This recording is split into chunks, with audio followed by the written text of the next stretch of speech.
In terms of gender and sexuality, fluidity is a phenomenon in which an individual's sexual orientation or gender identity changes over time. Oh, no. It's not the same as realizing that you had mislabeled yourself or been mislabeled by others and coming to a more accurate understanding of your identity. When individuals experience fluidity, they feel that their previous identity was accurate for them at the time, but now it has changed, or maybe been redefined. When it's your sexual orientation that changes, we call this sexual fluidity. No. In this video, I'll be talking about an often misunderstood topic in LGBTQ identity, gender and sexual fluidity. Aren't you something? My name is Miriam, and I'm a behavioral health therapist at Equitas Health. In this video, I'll be talking about an often misunderstood topic in LGBTQ identity, gender and sexual fluidity. In terms of gender and sexuality, fluidity is a phenomenon in which an individual's sexual orientation or gender identity changes over time. It's not the same as realizing that you had mislabeled yourself or been mislabeled by others and coming to a more accurate understanding of your identity. When individuals experience fluidity, they feel that their previous identity was accurate for them at the time, but now it has changed, or maybe been redefined. When it's your sexual orientation that changes, we call this sexual fluidity. And when it's your gender, that's gender fluidity. Most research on fluidity focuses on cisgender women and sexual orientation, and has repeatedly found that cis women are much more likely to experience sexual fluidity than cis men. I often get accused of homophobia, lesbophobia, or lesbian erasure by lesbians who believe that I'm trying to change their sexual orientation or identity. Crazy lesbians, eh? There's less research on gender fluidity, as well as sexual fluidity in trans individuals, but at least in my experience as a therapist, I can vouch for the fact that many different types of people experience fluidity in a variety of ways. We don't really know much about why fluidity occurs, and why it seems to be more common in certain types of people than others. Some research points to biological factors, but most likely it's a combination of that and sociocultural influences. Individual personality and experience can play a role too. As someone who has worked with hundreds of people going through all kinds of different stuff, I think that in general, our minds are so much more complex and weird than we often give them credit for, and honestly, I'm not surprised that fluidity is a thing. I'd be more surprised if it weren't. Although folks in the LGBTQ community are talking about fluidity more and more these days, it can still be a divisive topic for several reasons. One is that it challenges one of the most pervasive scientific theories and cultural messages about gender and sexual orientation, the idea that we are born this way. This narrative has been promoted by many in the community as a way to seek acceptance for LGBTQ individuals. We can't help it, the message goes. We were born this way. Gender and sexual orientation are fixed, biological, and that's why it's both impossible and ethically wrong to try to change them through abusive practices like conversion therapy.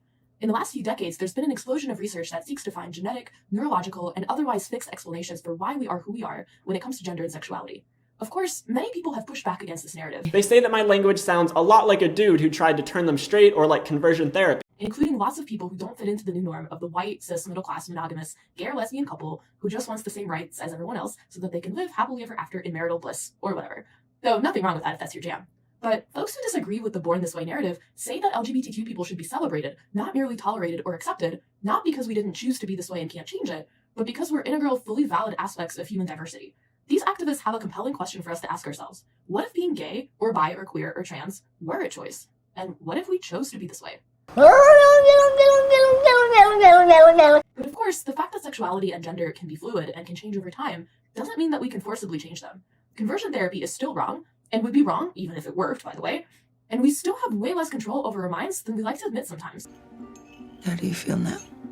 Fluidity also doesn't prove the conservative talking point that LGBTQ people brainwash children or turn them gay or trans. I mean, if we had that power, then never mind. There's another reason that fluidity is still sometimes stigmatized in the LGBTQ community, though, and this one has less to do with what straight cis people believe about us, and more to do with what we believe about ourselves. You can't. Individuals who identify outside of the gender binary, or who experience attraction to people of more than one gender, are sometimes stigmatized as not really trans or not really queer. Some people within the community still stereotype bisexual people as being undecided, or as being actually gay men or straight women who just haven't figured that out yet, or are faking for some sort of reasons. I'm not actually really sure what those reasons might be, to be honest, given that bisexual folks are at a high risk for just about every type of violence, health problem, psychological issue, discrimination, and so on. But hey, I'm just telling you what people say. Given that bi or pansexuality is often involved in the sexual fluidity journey, that can make fluidity a contentious topic in a community that's still trying to fight biphobia and panphobia. After all, if sexuality is fluid, someone who identifies as bi today really might end up picking a side at some point in the future. Or maybe their current identity really is just a phase. But then again, that lesbian or gay man whose identity you might assume to be totally fixed and stable might also end up identifying as bi or pan one day, or some other way. And if they do, I mean, so what?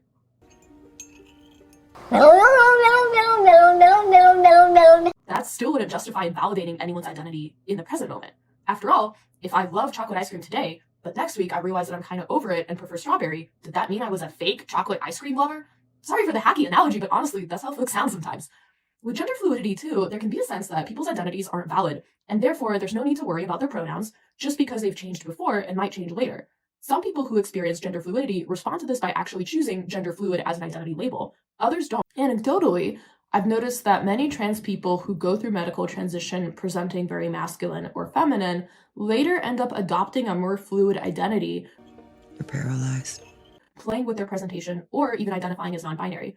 I'm sure this happens for a variety of reasons, one of them being the increased validation and even gender euphoria that comes with transition. All of these experiences are valid. It costs us nothing but a bit of effort to change the names and pronouns we use for folks if that's what they need. In her research on sexual fluidity, the psychologist Lisa Diamond identified 3 main ways that it can show up. These 3 are non-exclusive attractions or behaviors, a change in sexual orientation, or attraction to the person, not the gender. We'll get into what that means a bit later. So, non-exclusive attractions or behaviors describes experiences in which an individual identifies a particular way, but sometimes has feelings or desires that fall somehow outside of that identity. For instance, a cisgender woman who identifies as a lesbian might occasionally be interested in men and might even have some relationships with men. Sexual orientation is also not a preference. To imply that it is a preference is to suggest that it is a kink. Homosexuality is not a kink, okay? An asexual person might experience sexual desires sporadically towards certain individuals.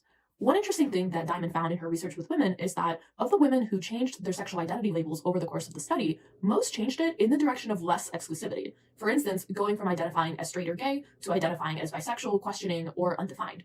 Their patterns of attraction seem to broaden over time, not narrow, but some did experience the opposite effect. The second type of fluidity, changes in sexual attraction, describes experiences in which people feel that their sexual orientation has actually shifted over time. So for example, rather than being like a lesbian with exceptions, Sink into the floor. Someone like this might start to identify as bi or pansexual, and they would still feel that in the past they were a lesbian. And again, as I mentioned earlier, Diamond's research found no evidence that people could choose or control these identity shifts. For some individuals, the change happened more than once, sometimes back to the original identity, but more often to a different third one. The last type of fluidity is one that a lot of the participants in Diamond's research referred to as being attracted to the person, not the gender. For some people, this experience is actually part of a stable or long-lasting identity. They might identify as pansexual, queer, or undefined. For others, though, it was actually a one-time experience in which they became attracted to or even fell in love with someone of a gender that they didn't consider themselves attracted to in general. For these individuals, they might continue identifying with the same label that they did before, but with an expanded definition of what that means.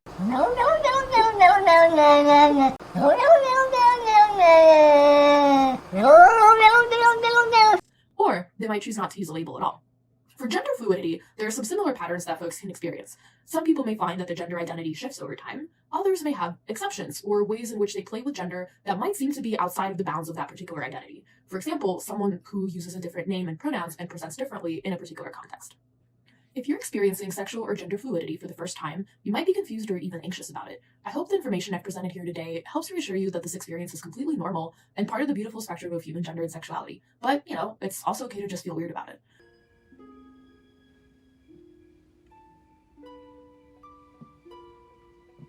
One suggestion that's honestly good for all of us to keep in mind is a concept that I call holding your identity lightly. This means that while we may use labels and identify in particular ways, it's smart to try to keep a loose grip on these words and not cling to them if they've outlived their usefulness. Shedding a label that no longer fits can be painful and can even trigger some feelings of grief, but holding on to it hurts more in the long run. Remember, identity labels exist to work for us. We don't exist to work for them.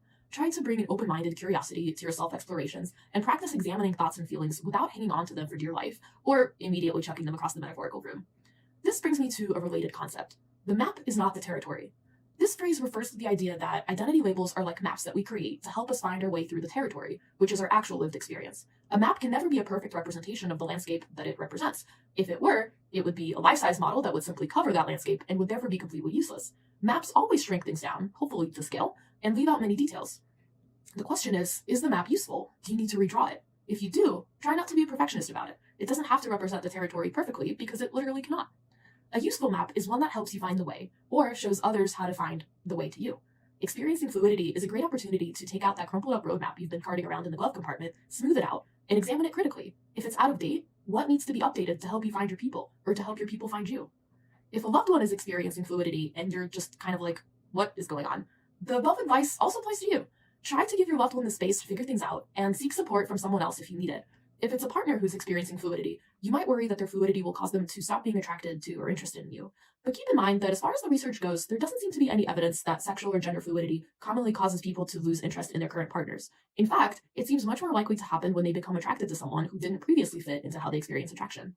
That being said, the fear that a partner will lose interest in us is, well, pretty universal, and it can happen for so many reasons that have nothing to do with identity.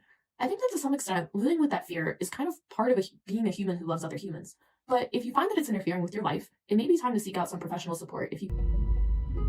Now you're in the sunken place.